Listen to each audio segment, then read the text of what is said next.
মরুভূমির প্রাণী হিসেবে পরিচিত দুম্বা বাণিজ্যিকভাবে লালন পালন করা হচ্ছে নীলফামারীর বিভিন্ন এলাকায়। কোরবানির ঈদে দুম্বা কিনতে খামারে ভিড় করছেন ক্রেতারা।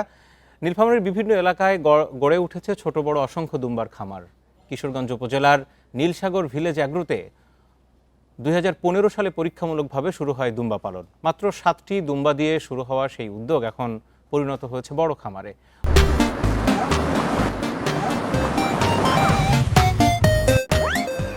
বর্তমানে খামারটিতে রয়েছে শতাধিক দুম্বা। শুধু বড় খামার নয়, ব্যক্তিগত উদ্যোগেও জেলায় বাড়ছে দুম্বা পালন। রোগবালাই কম ও খাদ্য খরচ সাশ্রয়ী হওয়ায় নতুন সম্ভাবনা দেখছেন খামারিরা।